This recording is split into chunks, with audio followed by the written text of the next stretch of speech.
Let's get ready to rumble!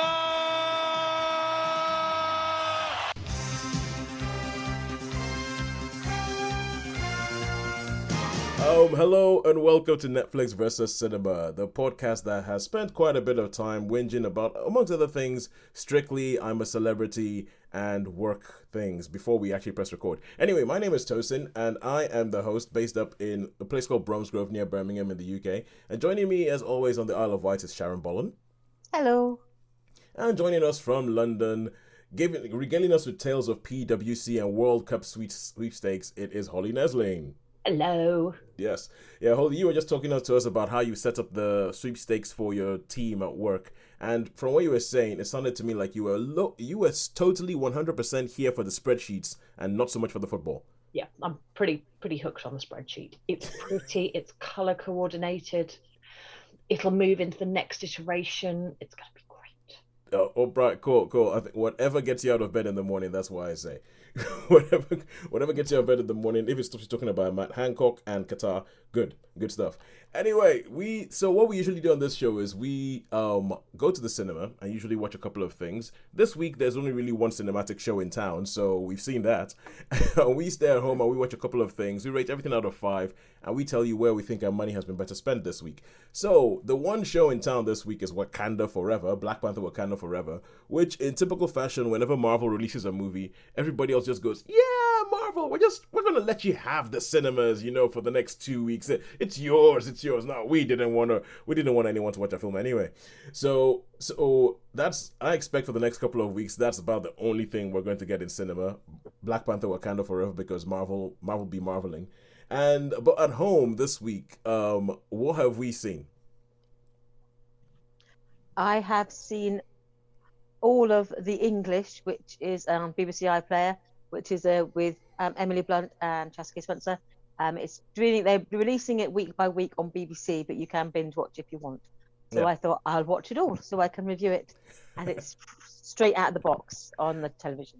I've heard things about the English, and all right, cool. Look forward to that. So and Holly, what are you bringing forward? I've watched The Lodge, which I think I saw on Sky, but I would not like to be held to that because I've lost track of time and streaming services. Yes, okay. We're talking about losing track of time and streaming services. I have lost track of what it is I've actually watched. You know when you have that niggling feeling that, hang on, I finished watching something, but what was it? You have that niggling feeling in the back of your head, like, I finished watching something, but what was it? I cannot remember what it was that I finished watching. And so there's one of those things I cannot remember. The one thing I do know I can't remember is something called Killer Sally on Netflix, a Netflix documentary. And the man who's just joined the call, the man who's going to be joining me to talk Wakanda Forever, and with a background to match is Shaun. Shaun, how are we doing? Right. Well, okay, yeah, I had to, I don't know, have a few not internet problems as usual, but the old tech problems. I had to use my phone to log in again. So okay, yeah, on the laptop. So yeah, well, yeah, all good. The question on everyone's lips is: have you still got a lot of metal in your head? I don't know. You better tell me if you can see. I don't know. Can you see? Wow! Wow. Okay. Shaun's head's just disappeared, but before it happened, we got a glimpse of Shaun's head. Oh, good Lord, that is like something. What the hell did you do to yourself? Long story. Shaun has got enough metal in his head to be an extra in Hellraiser. That's right. Yeah, exactly. Yeah, I'm one of the dudes in Hellraiser, or Frankenstein and the Monster from Hell. I don't know why. When I saw those, I thought, because he's got all his head all stapled round like a. So yeah. So okay. So they're coming out tomorrow, though. They're coming out tomorrow. So. So the staples in your head are coming out tomorrow, and okay. So Shaun, there is a big story in there that you are being really coy about and not telling us. So, so we will wait. We'll wait and we'll beat it out of you later. Although okay. That might be how you got the Hellraiser head in the first place. Yeah. So but tell us what have you seen at home this week? Okay, well, I've seen a few things when I was away. Wakanda Forever, and like you guys were saying. It's a job to remember, isn't it, on the streaming one? So it really is, yeah. It really is a problem because I know I've seen a few things, but the one thing that has stuck in my mind that I did see while I was away was Red Rocket, which I watched on Sky. Ooh, I have heard a lot about Red Rocket. Well, I'm looking yeah. forward to hear, because this is the kind of thing that, from what I've heard about, would either be something that's right up your alley, or you think it's pretentious nonsense. Yeah. So well, the director was the guy who did the Florida project. So, yes, he did the Florida project, and I think I rated that quite high. So yeah. Okay, cool. So that's the case. So I'll tell you what, right, Shaun, you've just arrived. You've just sort of like burst in. So I say we're gonna leave Wakanda Forever for a while, because it's the only cinematic game in town. Yeah. And let us kick off with, now let's see. No, Holly, it was the Lodge, right? You also mentioned a friend of the family that you haven't finished watching yet, because they haven't released the final episode. Oh, it's so close, so close. So maybe next week. Okay, I'll look forward to that. Because I have seen the original documentary that told the same story as Friend of the Family, and it's like it's one of those sort of shows that I'm like, should we be going back to this? Because should we be dramatizing this? Jake Lacey, are you sure you want to take that role? But anyway, let us kick off with, this is an eeny meeny miny mo thing. I'm going to kick off with something I don't have to talk about, because then I can run out of the room and make sure I'm not the worst parent in the world, and make sure my daughter is still actually happy. So I'm going to kick off with Holly. Let's kick off with you, and let's kick off with the Lodge. Tell us about the Lodge. Okay, so the Lodge begins with a mother of two children who is clearly, quite distressed, and it becomes apparent that she is divorced from their father, or is separated from their father, and he says, I would now like to formalize things in a divorce, and she is clearly quite distressed by this.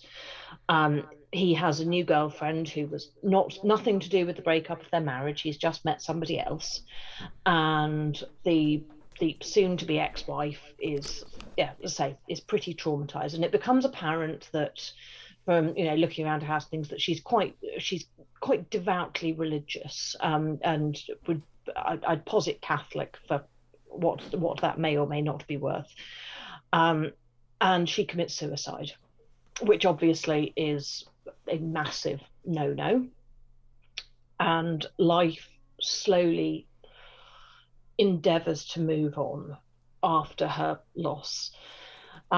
Now, the father is planning on marrying the new girlfriend, who is played by Riley Keogh, who it then becomes apparent as, when she was younger, had escaped from a cult. So it's, you're building up with a lot of, relative complexity. The two children are obviously now living with their father, who would be in, I don't know, sort of 8 and 12, or that sort of age, older children. And the family decide to go away to a lodge that they own for Christmas, and as an opportunity for the soon-to-be stepmother to, start building a relationship with the children. And for reasons I've never entirely understood, the father has to go back to work for a period, and leaves his fiancée and his children out in this lodge in the middle of nowhere, in icy cold, snowy weather. And even prior to his departure, they've had an incident where someone falls through the ice on the lake. It all feels pretty sort of dark, and I find the concept of icy cold winters in the middle of nowhere a bit frightening. So it begins with that, and the father then goes, and strange things start to happen. I think you were saying it all feels pretty dark, and I was actually thinking, it all feels pretty kind of like 90s thriller. So like 90s thriller starring Tom Berenger and maybe Sharon Stone. Not good. No, not really. Okay. So the fiance and the children find themselves there by themselves, and things start to go wrong. Things disappear. They lose connection. All the mobile phones stop working. the fiance's dog goes outside and goes missing. Everything is, and she loses her medication vanishes, and you have this build up of tension, and is something supernatural happening? Is there something more to it? And you watch the sort of deterioration of the three of them in this isolated place with no ability to contact anybody else in the middle of nowhere, with bizarre things happening, and complete and utter isolation. And I can't really say more than that without revealing where it goes, but it brings together messages of religion, of what faith means to people, and what isolation does to people, and trauma. It is a very interesting film to watch, albeit not a very easy film to watch. Right. So let's skip spoilerific territory and just get on to what did you think about it? I liked it. I didn't find it easy to watch, it certainly at some points it's a bit slow, but I was definitely glad to have seen it. Wouldn't watch it again, but mostly because once you know what's happening, it's not one that warrants a rewatch necessarily. I might do, because there are probably all sorts of things one misses. So I liked it. I would definitely recommend it if you like, sort of semi-horror, horror thriller. Yeah, it is somewhere on that thriller, but a horror line as well. Okay. Holly, is it a film or a series or it's a film, limited one of these? Got they like a one-off? It is limited. A film that lasts 1 hour and 48 minutes and was apparently released in 2019. Okay. But I had not come across it at all. I've got IMDb up next to me so I can check my stats. So yeah, it's clearly been out for a little while. It's been reasonably well reviewed acceptably reviewed by others. And I'd say it was worth a watch for a film that has such a looming sense of terror is the wrong word, fear, uneasiness. Yeah. And is it set in America? Because also the American cast. Yeah, no, very much America, very much very sort of the northwest sort of area, somewhere we're going out to a cabin in the middle of nowhere next to a frozen lake seems like a good idea. Yes. That sounds like every horror film from Friday the 13th to Cabin in the Woods. I don't know why people do that now. I'm just don't go to these places, particularly with no additional transport. Okay. It's a bad idea. But I liked it, and as I say, I'm very glad I watched it. I thought the cast was very good. So it was and it was other people. So yeah, Riley Keogh, Jaden Martell. Oh yeah. Oh, and it was Richard Armitage as the father. Oh. Obviously. Now you've got my all of a sudden, that's where you should have started. Now Sharon's there, yeah. Everybody, now I'm interested. Film with Richard Armitage. Now may I continue? Yeah, and he's very good. Oh, and even though she's not around for very long, the mother is played by Alicia Silverstone. So it's quite an interesting cast. Okay, all right. So just so we could go on, I have two questions. As I'm running in and out of the room to look after a child. So I have two questions. Number one, how many stars? Unless I've missed that. You have not. Okay, yeah. Number one, how many stars? And okay, actually, let's go with how many stars. I'm gonna ask my second question. I think it's probably a 3.5. All right, 3.5 of that. And the second question is, I know we've had this conversation on the podcast, and we almost have the same conversation every time Riley Keogh pops up in something that we review. But does anybody else think she looks like Drew Barrymore? Yes, she does. All right, cool, good. Just want to check. I know Sean and I have had this discussion before. I just want to check that it isn't just me. Each time I see Riley Keogh from certain angles, I'm like, she looks like Drew Barrymore. Then you start wondering whether Drew Barrymore is related to Elvis because Riley Keogh is Elvis's granddaughter. So There's definitely that, but there's also a touch of Kristen Stewart.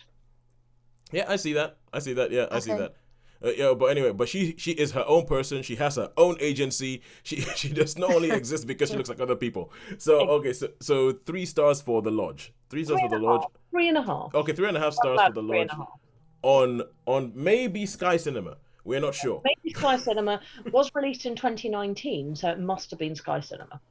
All right, it must be Sky Cinema. All right, so that's 3.5 stars for the Lodge. And going down to the let's see, that'll work. Something else that I haven't seen, so I can still sort of like pop out of the room, is Sharon. Shall we go to you and you want to tell us about what was it again? No, that's it. The English. The English. Now, okay, now I'm interested about this because when I heard about the English and I heard about it and I heard like Western TV show is a little bit I've heard it's quite not bleak but stark and has like bursts of violence and everything like that. I thought this should be right up like Western, right up Shaun and Sharon Street. Bleak, a little bit violent, like that should be right up Shaun Street. So I'm actually interested about this. I'm really interested about this. So Sharon, tell us about the English. Yeah, the English. It's a Western. It's set in 1890. So towards the end of what we think of as that classic Western period, where all the sort of the indigenous tribes have not been shoved onto reservations. There's still a little bit of angst going on, but the story is an English woman, Emily Blunt, has gone to America to right a wrong. And as the story progresses, you understand that the things you assumed at the beginning are not true, and that everything becomes revealed eventually, and you do discover what this wrong is. But initially, she's on this mission to right a wrong, and she has heard that the person who has caused this wrong to her and her son is in this quite remote ghost town almost. There's like a really rickety old hotel, it's like a coaching station before the railways, and so it had seen better days, and it is run, and she arrives there with basically 2 saddlebags full of money, and she wants to use whatever means necessary to actually enact revenge against this person who wronged her and her family. And when she arrives at this awful place run by Kieran Hines as this hotelier, and with Toby Jones as her wagon master, she finds it's not what it seems. It is bleak, and they have got this a former army scout basically tied up and looks like he's going to be hung. And as she goes to investigate why are they doing that, basically this brown man had the nerve to walk into their bar and ask for a drink, and so he was then beaten and tied up and strung up. That's Chaske Spencer. That's Chaske Spencer. He's Native American. He's Native American, yes, and he plays a Pawnee who was he was a sergeant in the United States Army, and he has basically served his sort of 20 years in the army, and he's just going to head home. And as a veteran, his dream is that as a veteran, he's entitled to buy a homestead, and his dream is that he's earned it as a serving member of the armed forces. So he's going to go back to his home state of Nebraska, where the Pawnee were from, and he is going to buy himself or get himself a homestead against all odds.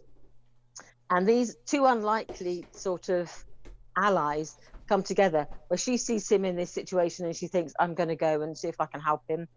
And then she becomes clear that the reason she's in this situation is not what they seem, that these people she's met are not honourable, and that they basically mean to rob her and do her harm. And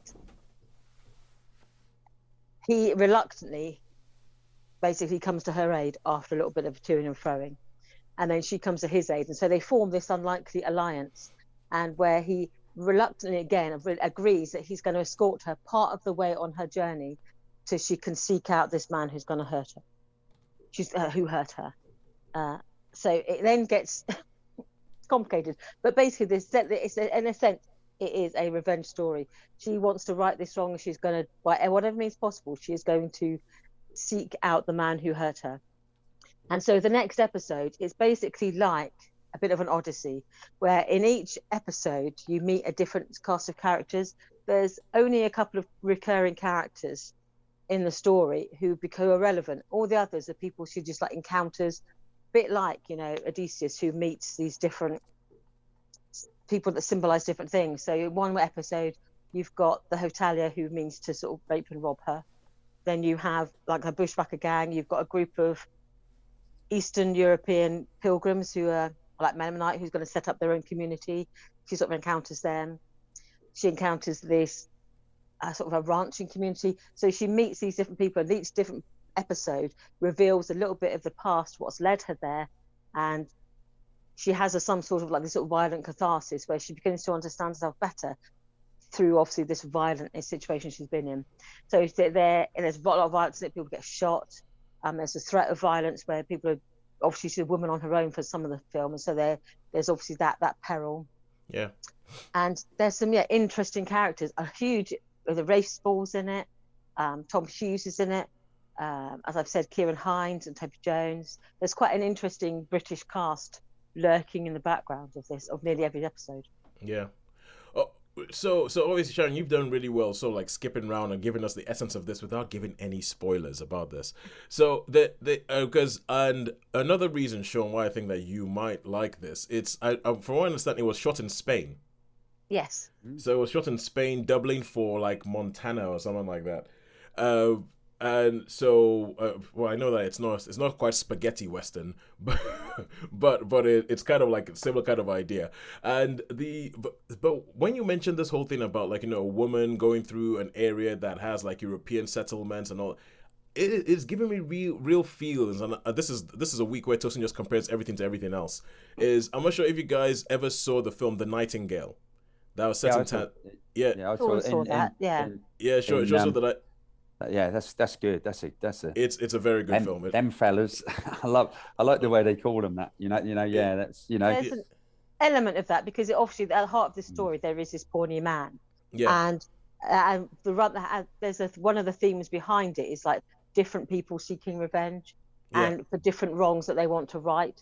And one of the side stories that overlaps on her seeking revenge is the treatment of a particular native village. I don't know which tribe it was, I don't think it was Pawnee, but it was a tribal village. There was something awful happened, and that has repercussions that sort of echo through time and has ripples that spread out and affect all these different characters in different ways.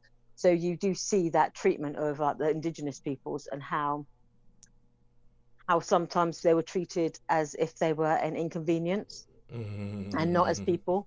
And so when people are treated like an inconvenience, then sometimes there are repercussions to those events that happen maybe years after the actual event. So you do see the repercussions of this sort of event that affects all the other characters either directly or indirectly, but it affects them all in different ways. I'm going to try very hard to bite my tongue and stay off my colonialist thing, because as you guys have, as I've mentioned before on this podcast, that the older I get, the more colonialism just sort of like looms large in my head, and I start reading into everything.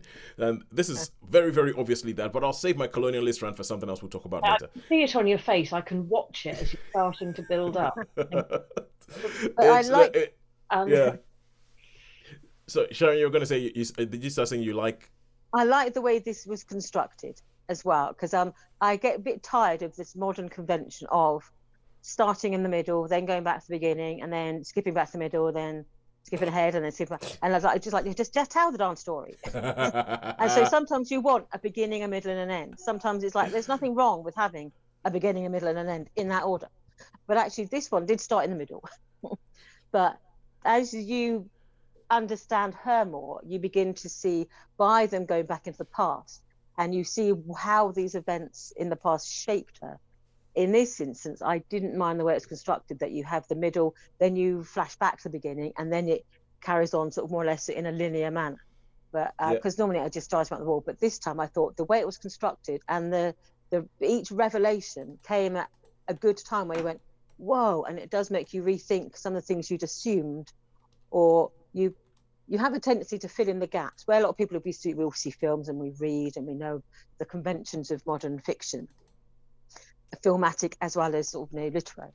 We know that when someone has a story of revenge, you tend to fill in the pieces without being told anything. You tend to think, oh, I expect it's because of this.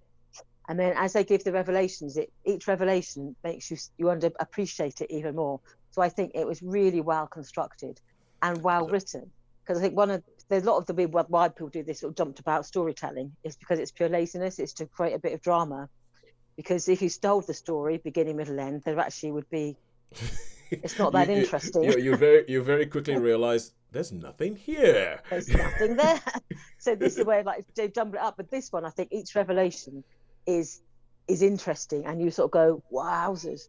So there's some of the final revelations, you're going, wow, that I hadn't seen that coming.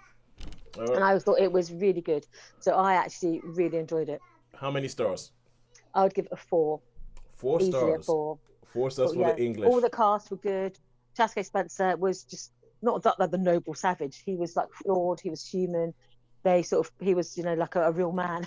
I thought that was really good because often you can get two different types when a sort of a Native American man is portrayed.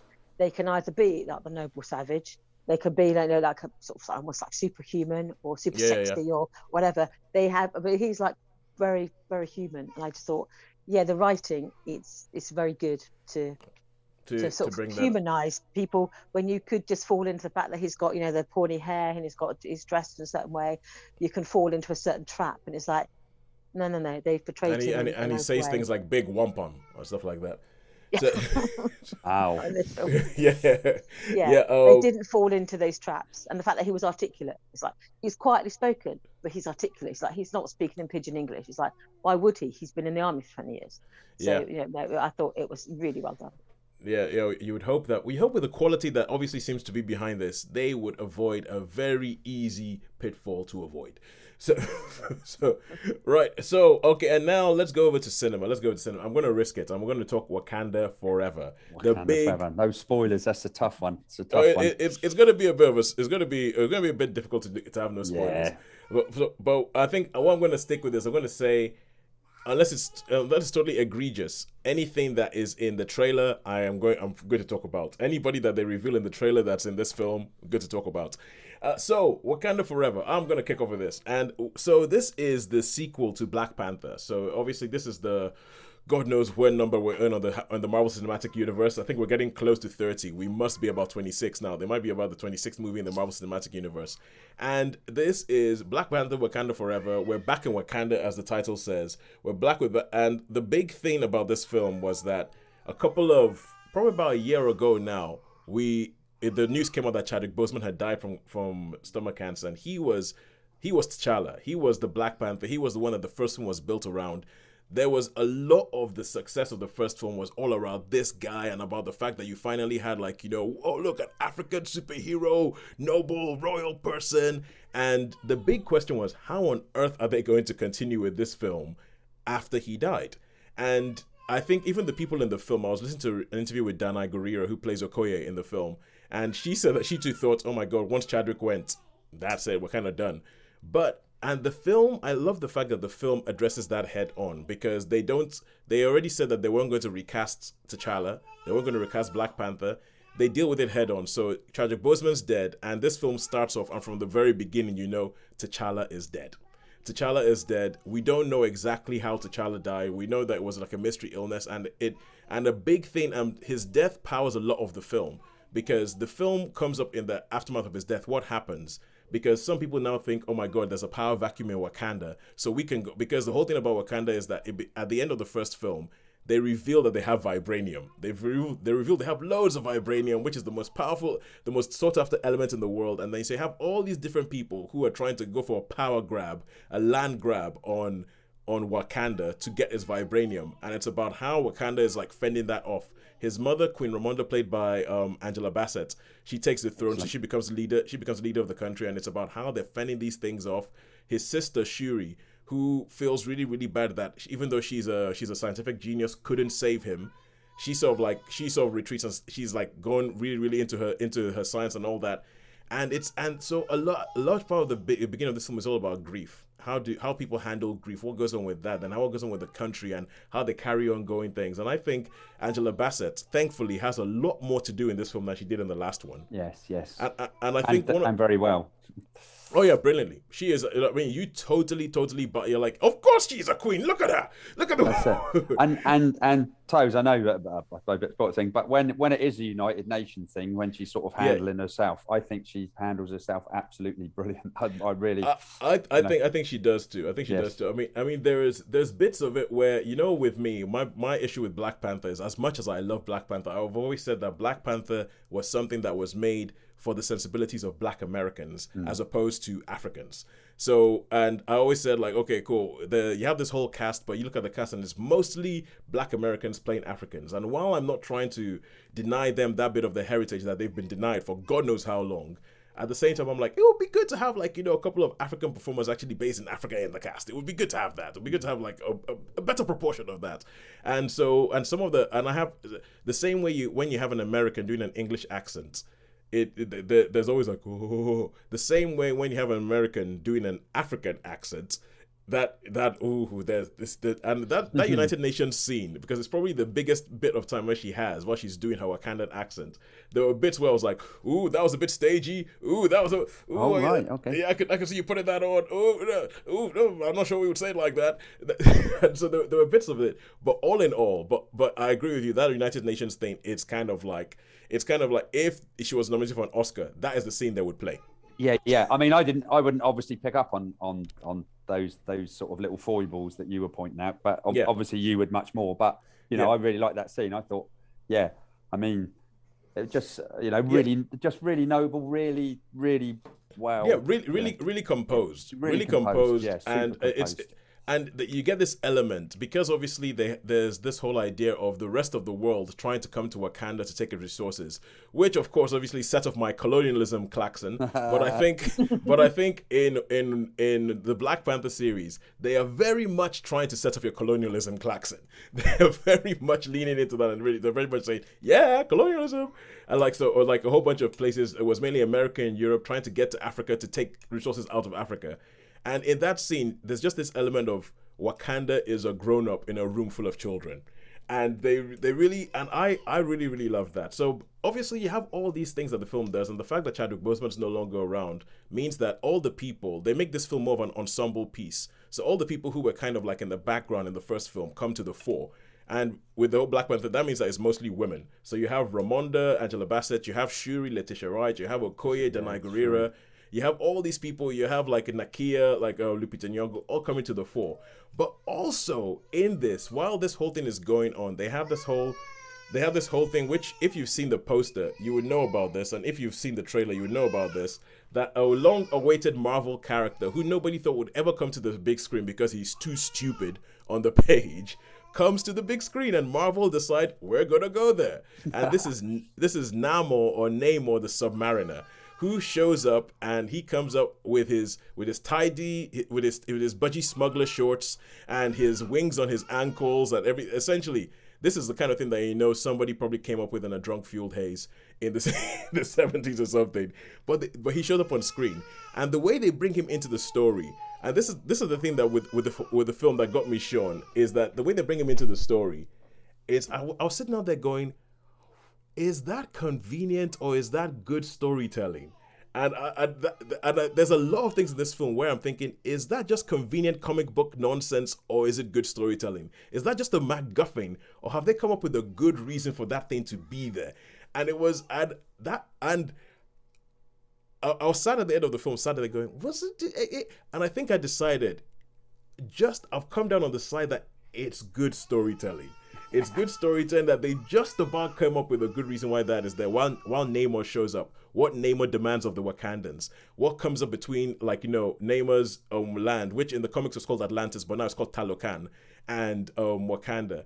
The link that Talokan and Wakanda have, because when I talk about setting off your colonialism a lot, they go there because they have like so Namor's world of Talokan actually comes out of his story comes out of South America, so it's a very Mesoamerican, and it's very, I think it's Mayan.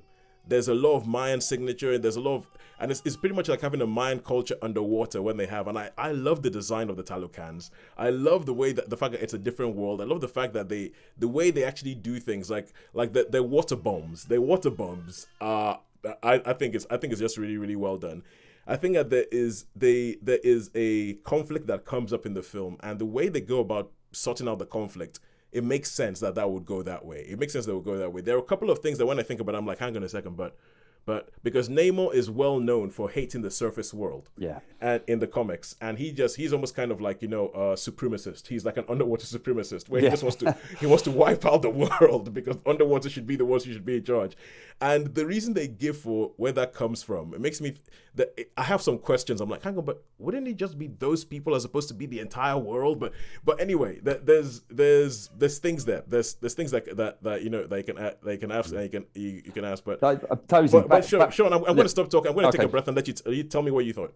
Okay, yeah, I was just saying that what you were talking about, I think that was, I think that was good storytelling. And what I really, really liked is when it came to that, the Wakandans decided they were going to stand up to it. I really, really liked that idea, rather than they were like, okay, this is where it's going to go. If this is where it's going to go, we're going to stand up for it. We're not going to, we're not going to take it lying down, even if we have tried a different way.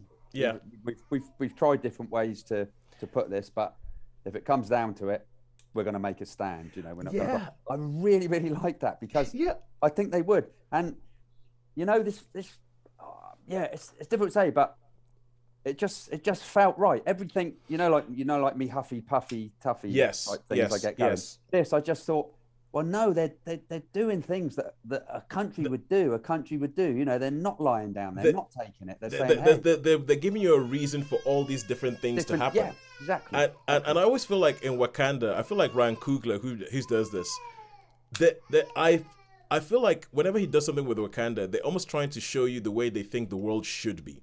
The way they think, because there's a line in there where somebody says something along the lines of, like, okay, Martin Freeman's character Everett Ross, he shows up again, and obviously he's kind of like the CIA envoy to Wakanda. Talking of accents, I'm not so sure of his one, but hey, Martin Freeman's. I think I've heard Martin Freeman do, like, essentially, if you've ever seen the TV show Fargo, where Martin Freeman does like a sort of Midwestern American accent, and with that, so after that, this seems like a breeze compared to that one. Definitely, yeah. But I still think he's way better at American accents than Benedict Cumberbatch. Yes, definitely. But never mind. Never mind. That stuff made me think, though, in your colonialism piece, of remembering Shuri calling him colonizer. Yeah, Black Panther. That was just beautifully. No, there is a callback. There is a callback to that in this, which I think is actually really is. Yeah. It's funny. It's quite sweet when the callback comes in. So, but he makes this. He has this sentence where he says something like, he says like, "Look, because everybody's trying to go at Wakanda, he's like, have you ever thought for a second of what they could be doing with the vibranium?" He's like, imagine if we had the vibranium. Imagine what we would be doing with it. And I feel like with Wakanda, they're sort of trying to put forward this is the way the world could work, but in a superhero movie. And there's long period. Okay, we spoke about another superhero film a couple of weeks ago in Black Adam, where they had all these opportunities to do something in Black Adam that could have been a little bit bigger, that could have been a bit more socially conscious. And then it was as if they caught themselves and they went, "Oh, no, sorry, we're getting a bit deep there. Quick, knock down the building." And in this film, there's periods of time that you're sat down for and I just kind of thought, hang on a second, no action-y thing has happened for quite a while, and I don't mind. I'm happy with these characters and them talking about their different approaches to things and the philosophical thing, and this person going through grief and what do you do with that and what happens. I'm happy with this. This is grown up. This is quite grown up. I know one thing when I saw it. I saw it in that 4DX thing with you have like the smells and the things and all of that. But I was going to ask you one thing with the Wakandans. I guess you call them Wakandans, and they've obviously got different tribes.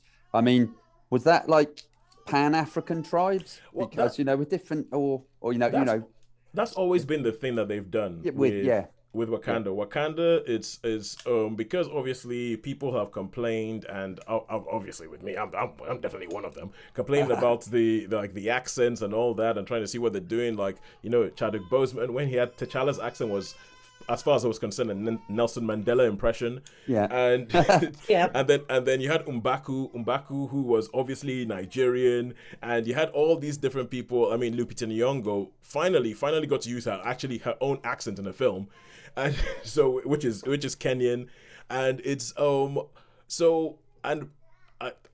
I went from having a problem with that to going, no, Wakanda is essentially Pan-Africa. Wakanda is like a representation of Africa, like all of Africa in one country. Yeah, that's good. That's what I thought. And I think that's what they're going for. With their council. Like there's there's a funeral scene in this film, and the funeral scene, the fact that there's elements of that's straight out of Ghana. The fact everybody's in white, because in Ghana, you go for a wedding or you go for a funeral, everyone wears white.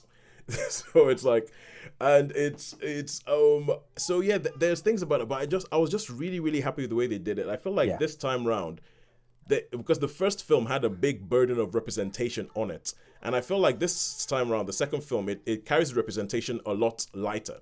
It carries, like, Wakanda just feels like a place as opposed to, like, you know, an icon that's supposed to mean something. Yeah. But speaking to the guy who plays Namor, who's Tenochtitlan Mejia, who is actually he's Mexican, but of Native American, Mexican. Like I think he's essentially Mayan. He's essentially Mayan, and so they speak a lot of Mayan in the film, and he talks about people who, like, the kind of response that this has had for people in that, and I think it's quite good. There's a question about whether they couldn't just do something that was actually Mayan as opposed to make Mayan into another culture and, like, you know, appropriate all the Mayan stuff for this underwater kingdom. And I don't feel I'm qualified to talk about that. I think I need to speak to an actual Mayan about that, the same way I would hope, like, somebody would speak to an African like me about the stuff in Black Panther. Yeah. But in case it isn't obvious, I really, really like this. Yeah. And in case it isn't obvious, so did I. So surprised. Didn't get that at all. I thought it was incredibly well done, and also what I really liked is I thought it was an incredible tribute to Chadwick Boseman as well, and I thought they did that. I thought they nailed that. It was so good. It was almost, in fact, it was quite emotional how they did it. It's the most emotional I've been in a film for a long time. 100%. They nailed it. They did it so well. They did it so well, didn't they? Yeah. So excellent. They did it so well, because when they're talking about what T'Challa meant to Wakanda, there's sometimes where you can think, like, they sound like some of the eulogies people were giving to Chadwick Boseman and what he meant to Hollywood and what he was building in Hollywood when he died. And I just think that they've done it so well. And I got quite emotional. Really. I got quite emotional. It's quite cleverly done. Yeah, and I think that I cried over the death of it. I cried when he died. I felt so bad about it, and I always think that's a bit stupid. You don't really understand crying about people you don't know. So and just to say, with Shaun's background at the moment, I've just realized what it is. So it is Chadwick Boseman at the premiere of Black Panther, beside a picture of Letitia Wright at the premiere of Wakanda Forever, and she is wearing a suit in tribute to the suit that he wore at the premiere, and I'm starting. Yeah, shut up. I know. Sure. I'm with you, man. I'm starting to get teary-eyed, and the thing about it is, I don't know why. I don't know. It's like now you said that, I know what you mean. It's like and I think that the whole film is kind of like the whole film. They know what they're doing, and the fact that they just used. And I think that there is a parallel to be said about the fact that they used Chadwick Boseman's passing as a way to elevate a whole bunch of other characters. Yes. And for everything that you said about his career, it seemed like he used his career in the short time that he was in the spotlight to use it to elevate a whole bunch of other people. Yeah. If you want to know about that, read about what Sienna Miller said about her paycheck on the film 21 Bridges, and how he took a pay cut so that she could get paid more. And it's like, but anyway, let's move off. 4 stars for me. 4 stars for me for Wakanda Forever. Loved it. Want to see what they do more with this thing. Yeah, Shaun, that'd be really good. Yeah. No, totally agree with you all the way, Toes. I'm just going to go the bit I like. I quite like the general in this. You know, the general. Who's the actress that plays? Okoye. Yeah. Danai Gurira. And there's a bit like with when she's got the car and she's, you know, when they're trying to find the youngster. But it just reminds me going back to, I think it must have been Black Panther, or it might have been Winter Soldier, where there's a scene with Black Panther and the general, but they're dressed in civvies, and Black Widow comes up in the car, and he goes, and he goes, as much as he just does that so well. As much as I would like to see that, I don't. You know the scene I mean. I know the scene. It's in Winter Soldier where he's walking out of like some sort of like UN thing, and he walks into the kind of, and it isn't actually the general. It's Ayo. It's Ayo. It's like the second in command, Ayo, who is played by Florence Kasumba. And that's the first time you see the Dora Milaje on screen. And Black Widow is standing in between his car and him, and she goes, "Move." Or be moved. And he's like, as much as I would like to see that. But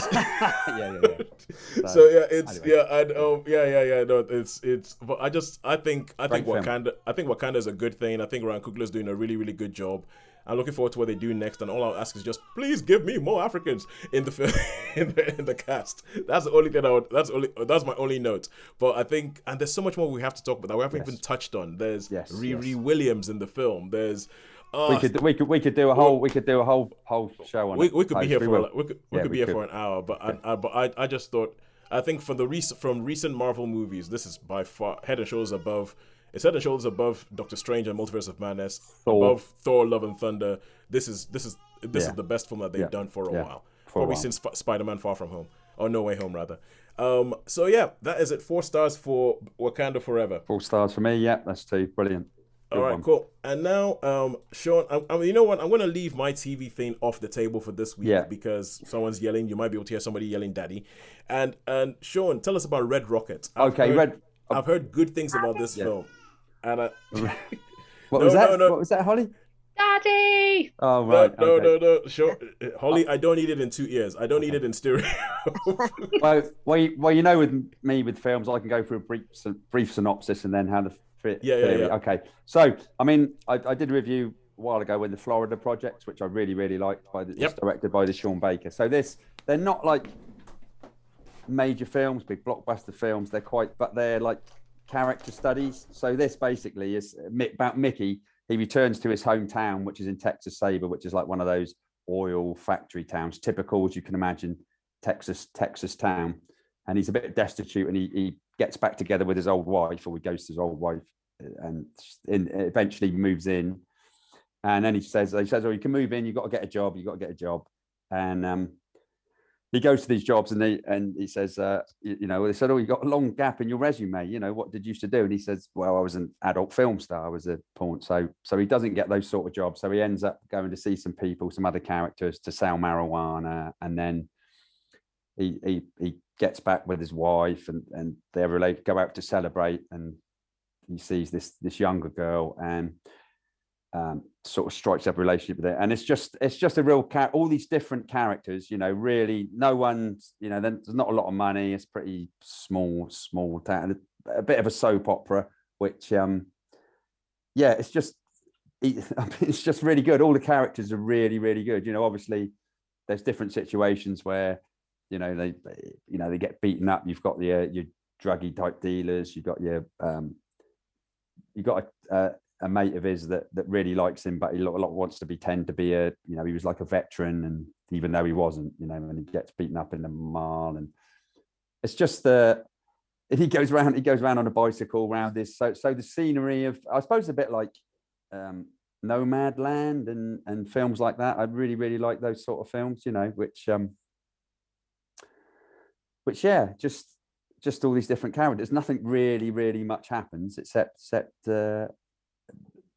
bits here where you, as I say, you meet different people. He goes to shops, and he goes and sees different people, and they have conversations. And it's not really about anything in particular. It's just a character study of how people live, which I really, really quite like. There's as I say, the films that I have liked, Florida Project, Nomadland. And it's not like, even though he was an adult film star, even though he was a porn star, there's as all can be there. It's not, it's not seedy or sordid, or there's, there is a little bit of it's not like graphic or anything like that, but there's obviously the moments where you do get those sort of scenes. And it's just a really, really good film about people, how people live, and you know, fairly. No one's got lots of money. Look at little Kemi there, wondering what's going on. So yeah, so just to say, it's just situations with just life really. You know, not too much action. There's a lot of scenery of factories and oil rigs and the shops and towns and places and people, lots of people. You know, obviously not particularly rich people. There's some unsavory characters. There's some great characters. Pardon? When was this made, Shawnee? Is it quite a recent thing? Yeah, 2019. 2019 Okay. it was made. So, or 20, might even be 2020 or 21. I think it came out and it was a bit of a splash during that whole COVID period where they were still trying to sort of eke films out. So okay. I think I heard about it 2020, 2021. Right. Okay. Yeah.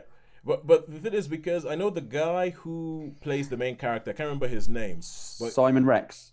Yes, Simon Rex. Yeah, he won like the Independent Spirit Award for the best actor last year.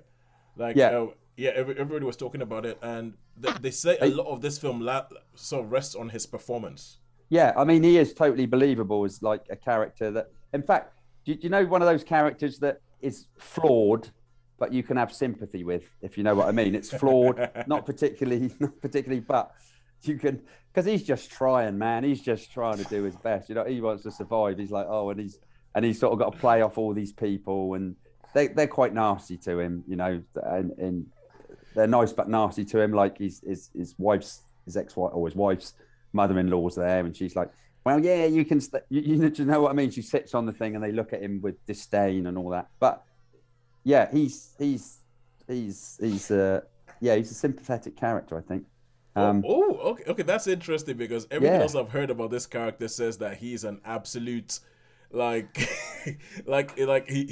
selfish. He only ever thinks about himself. He's probably a bit like me then, Toad. That's why I sympathise with him. I'm a bit like that, I think. No, I was like, I could imagine. No, perhaps I couldn't imagine myself being like that. But yeah, I mean, he wants to. As I say, he's flawed. He wants to. You know, he's got these wonderful ideas which he loves to put into fruition, but you know, it's just not going to happen for him. Okay, so Shaun, you might have mentioned this already, but I just wanted to ask. So, from what I understand, that a big part of this film is about a relationship between him and somebody who is many, many years younger than him. Yeah, there is. Yeah, that's it. Yeah, the donut owner, Strawberry. And how he sees her as his way back to the big time, almost kind of thing. Yeah, so, he does. Yeah, but that's, I mean, to me, there is that in it, and that's like the underlying thing why things sort of go wrong for him, because you know, he spends a weekend away with her, and that's when he gets the idea. He thinks apparently there's a thing they're called suitcase men or something, where they live off the earnings of you know, like not pimps, if you like, pimps, but you know, they do it more with like their porn girls stars, working with porn stars, you know, and he's got this idea that you know, it'd be a good job to make a little bit of money, you know. So, but I mean, to be fair, this Strawberry, she's not an innocent character. She's pretty what's the word? World-wise. World-wise and promiscuous herself. And all that, because there's a scene where she's got like a high school. Oh yeah, that's right. There's he gets her to ditch her boyfriend who's got like a bit of a rough family, like your big, fat, bold, you know, with the tattoos, beer drinking, that comes up and decides to give him a little bit of a good hiding, you know what I mean? And then there's these other marijuana sellers that you know, he's been doing some work for that basically rob him of everything. So I mean, he gets his comeuppance, but you know, it's not, like I said before, it's not seedy or sordid, or it's just, I think it's a really, really good character study of all people that are in this movie. You know, as I say, it's very much like the Florida Project or American Honey. It's in that sort of vein, you know. Those, and I really enjoy those sort of films because, you know. Yeah, I think Sean Baker is making that a bit of a trademark of his. Yeah, like just of like real people on screen. Real life. I think a lot. He works with a lot of non-professional actors. So most of his films are cast with non-professional actors. So if you ever want to be in a film, just go find out where Sean Baker is and just go hang around. Go find him. I actually reckon Sean Baker would love you. I reckon that you're the kind of person that Sean Baker would just walk over and be like, "How'd you get those pins in your head?" Yeah. How did you get those pins in your head? Oh well, there you go. That is the story to tell, isn't it? I will let you into. Yeah. Oh, he's actually going to tell. Okay, I cool. might. Not now. Not now, but maybe later on. Maybe later on. Yeah. Okay. Maybe later. Maybe another time. I know. So Sean, how many stars would you give? 4 stars. 4 stars. 4 stars for Red. Yeah, I liked it. I liked it a lot. Yeah. I was about to call it the Florida Project. Yeah. So I like those sort of films. I really enjoy those type of films. Yeah. Did you ever see Nomadland in the end? Any of you guys? No, I never did see Nomadland. No. I couldn't say why, but I couldn't quite. Just didn't resonate. No, it's just like life going on, really. It's it's not like big explosions or anybody shoot 'em ups or anything like that. It's just life. No, Sean, sorry. Holly, you just reminded me of something. There was something else that I was thinking about this week that everybody says I should watch, and I was like, yeah, but each time I get around to it, I'm just kind of like, no. I can't remember where it is, but it was something that everybody else is watching, and everybody else says, I think even you guys have said I should watch it, and I go, all right, I'm gonna no. I can't remember where it was, and it wasn't Persuasion. Yeah, I was going to say, which caused me to touch on Persuasion, gentlemen. No, yes. Yes. Yeah, we still have to watch Persuasion, sure. Exactly. I've done it now. Yeah, I should have kept my big mouth shut. Have we hit 700 views then on that one? I've got excuses. Yes, you were out of the country. You were in a hospital. Yeah, excuse being no access to Netflix. No, right. Yeah. Okay. Yeah, not the most quality excuse you've ever come up with, my dear. All right, I'm going to change the subject now, and I'm going to say Sharon. Sharon, have you been watching the latest episodes of The Walking Dead? Or? I haven't yet. I'm hoping to catch up on those. This is the bit of the show where I give a big, massive. I anticipate watching them all. Yes. Okay. All right, cool. So I think that's everything we're going to be talking about this week. And I think until next week, where we anticipate there will be nothing in cinemas. Although I'll tell you what, I did have a chance to see the Colin Farrell, Brendan Gleeson film, The Banshees of Inisherin.